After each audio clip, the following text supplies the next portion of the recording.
Olá, eu sou Daniel, sejam bem-vindos ao canal. E na série EBD, Aulas em Vídeo, vamos estudar a lição de número 7.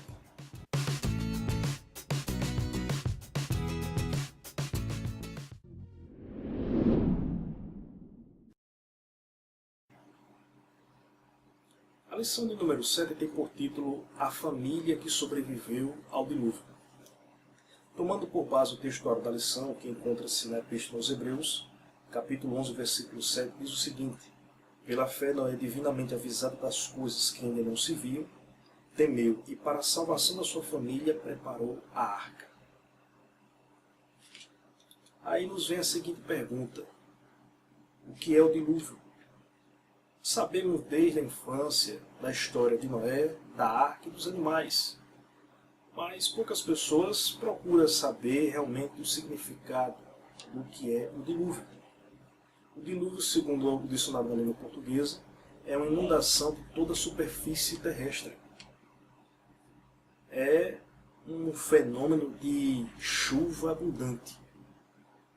O relato de Gênesis ele é uma verdadeira inundação cataclísmica de toda a superfície da Terra.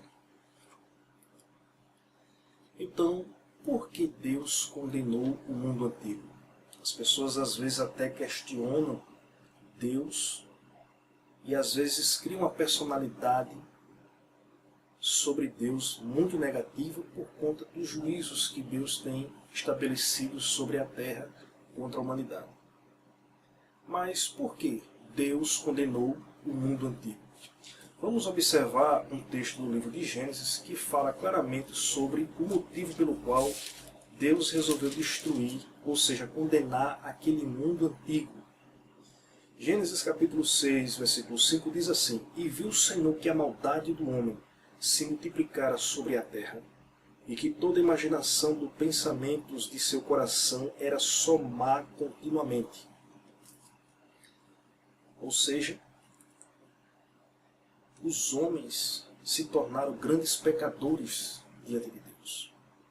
Seus pensamentos eram só má continuamente. Desde aquele pecado hediondo que Caim cometeu, matando seu próprio irmão, seus descendentes se espalharam na terra e foram grandes pecadores diante de Deus.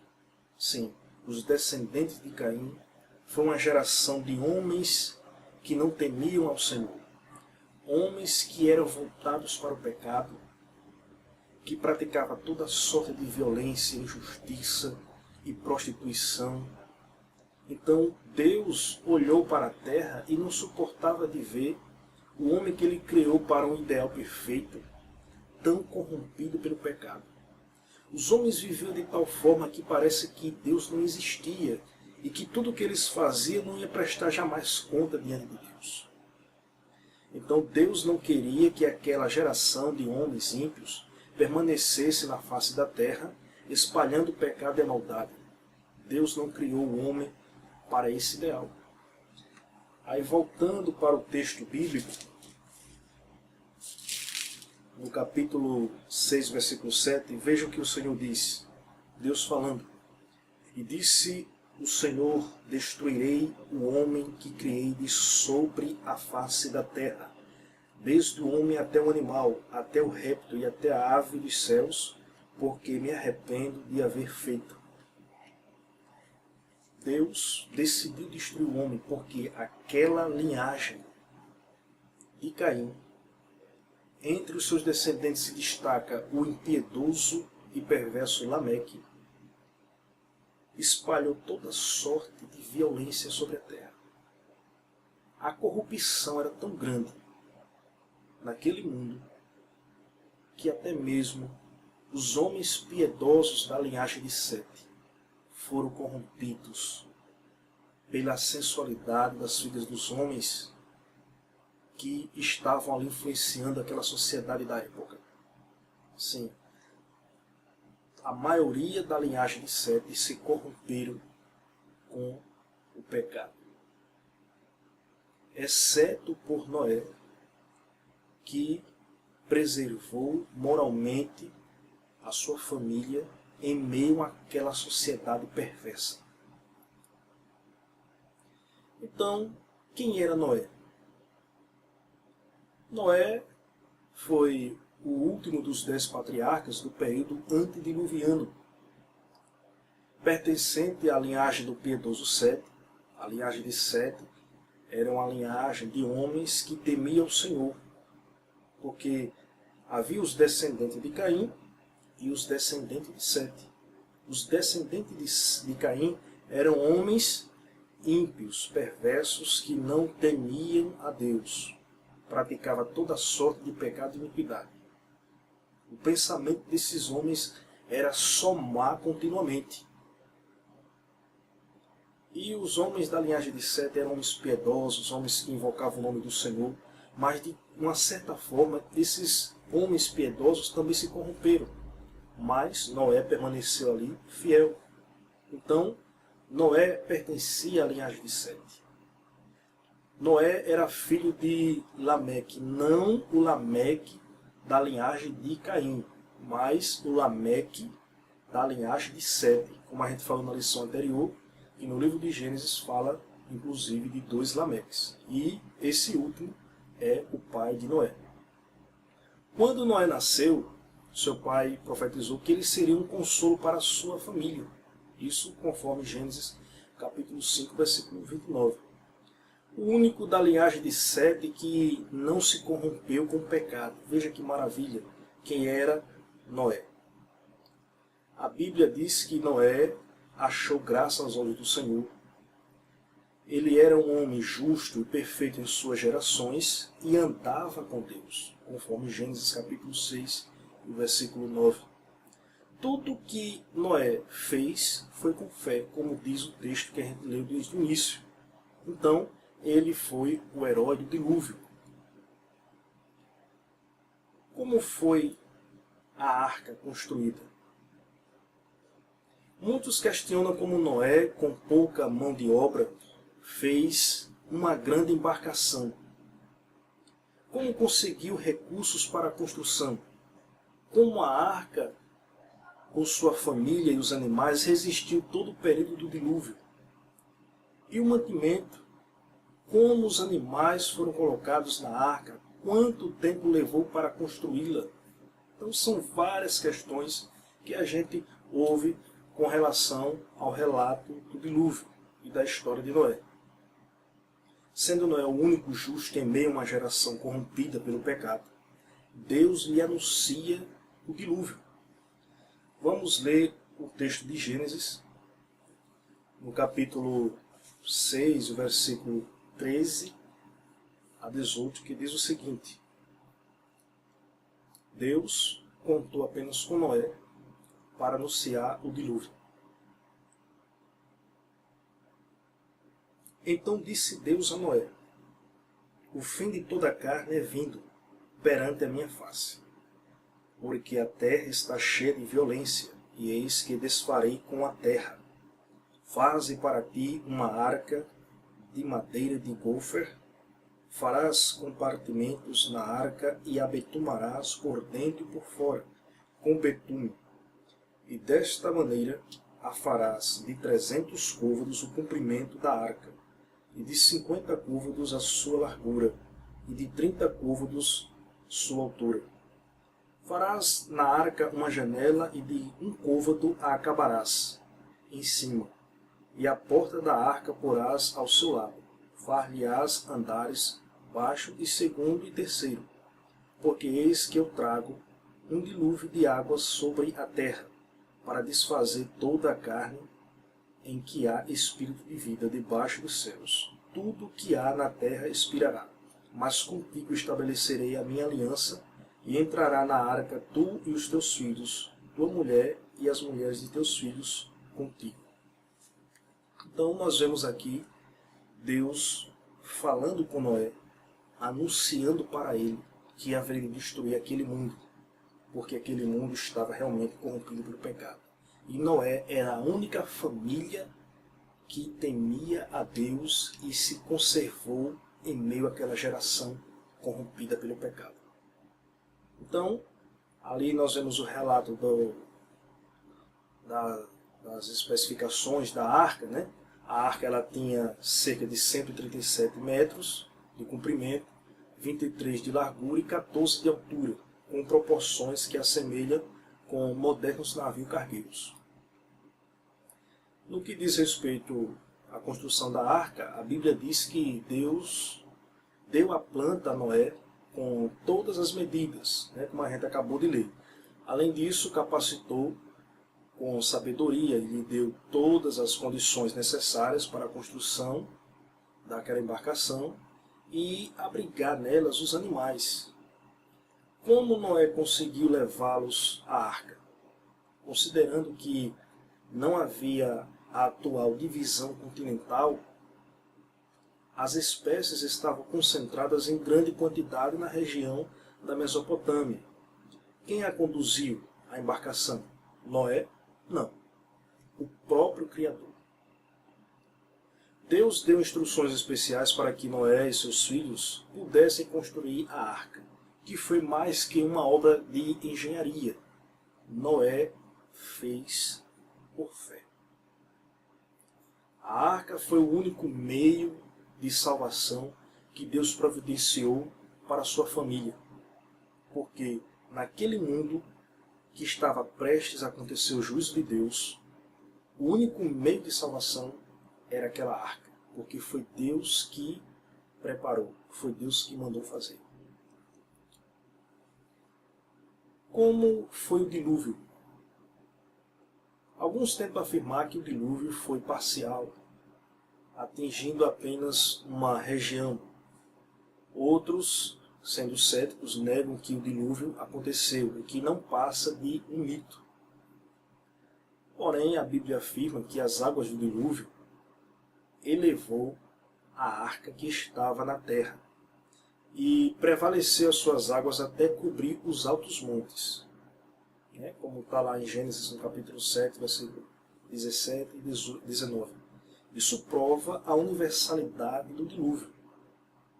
Os contemporâneos de Noé tiveram mais que um século para se arrepender e voltar-se para Deus. Mas, infelizmente, eles ignoraram a mensagem que Noé anunciava. Então, eles não perceberam quando veio o dilúvio e levou a todos, destruindo, acabando com toda a carne. Porque Deus havia dito, conforme a sua palavra. E esse anúncio foi anunciado a Noé. Noé teve um espaço de 120 anos para poder concluir aquela arca. E esses 120 anos era suficiente para que aqueles homens ouvissem, se arrependessem e voltassem para Deus. Mas, infelizmente, eles ignoraram, porque o pensamento daqueles homens era só má continuamente. Só pensavam em pecar. Então, o que o Novo Testamento fala sobre o dilúvio? Porque a gente sabe que é um relato do Antigo Testamento. Mas o Novo Testamento fala sobre o dilúvio? Fala. O próprio Senhor Jesus, falando de sua segunda vinda, relata com detalhes como a geração de Noé ignoravam a iminência do juízo divino. Vamos ler aqui em Mateus, no capítulo 24.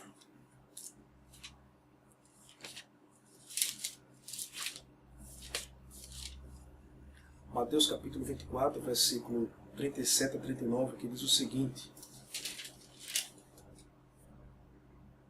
E como foi nos dias de Noé, assim será também a vinda do Filho do Homem.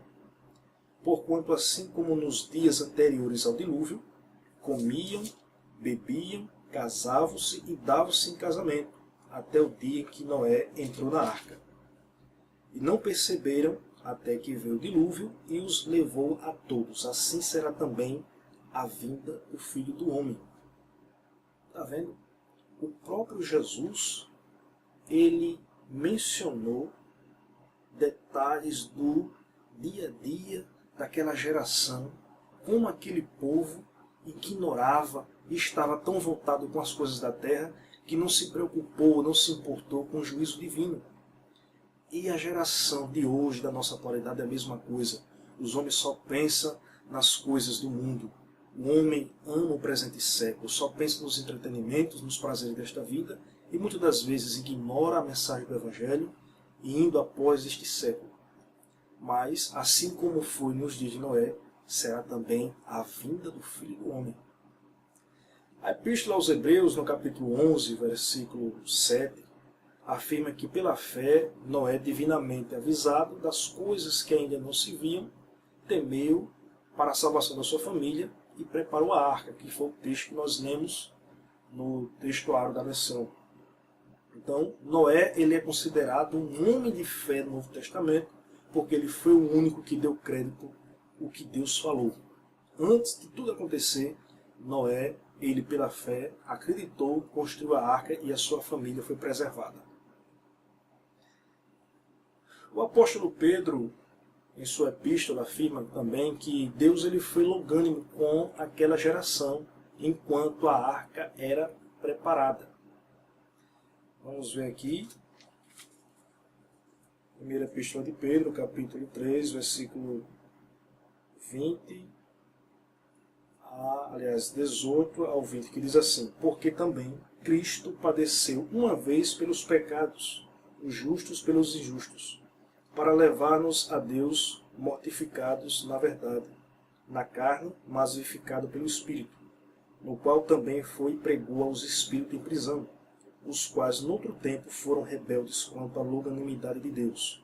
Esperava nos dias de Noé, enquanto se preparava a arca, na qual poucas, isto é, 8 almas se salvaram pelas águas. Bom, o texto aqui fica claro que Noé, enquanto preparava a arca, Deus teve a paciência de que aqueles homens pudessem se arrepender e voltar-se para ele. Mas eles ignoraram, eles rejeitaram e não deu crédito à mensagem de Noé. Eles ignorou a paciência de Deus. Deus, todavia, ele sempre dá uma oportunidade ao homem de se arrepender, mas aqueles homens não se arrependeram.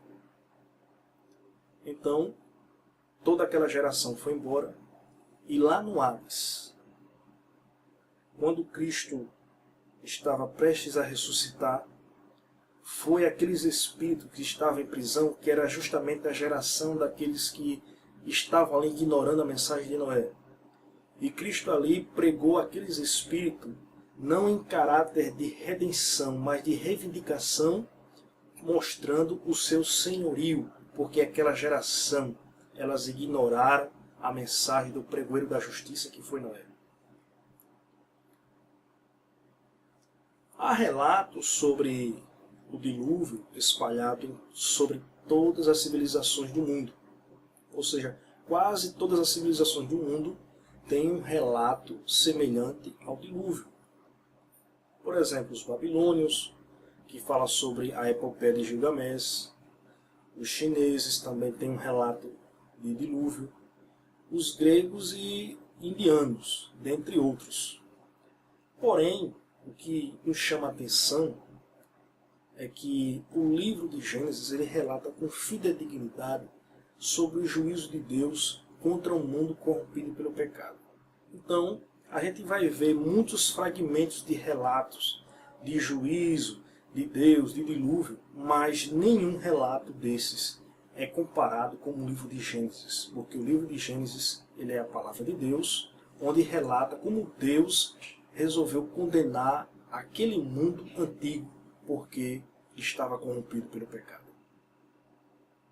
Apesar da corrupção generalizada do mundo atual, é possível manter a nossa família nos padrões da palavra de Deus. Assim como Noé, em meio àquela geração, ele permaneceu ali fiel com a sua família, em meio àquela geração perversa e corrompida pelo pecado. Então, a sua família está segura, Jesus breve virá. Amém? Então, obrigado pela sua atenção, caros alunos e professores. Espero que essa pré-aula possa contribuir com o seu ensino na escola dominical. Inscreva-se no canal, que Deus abençoe e até a próxima aula. Amém?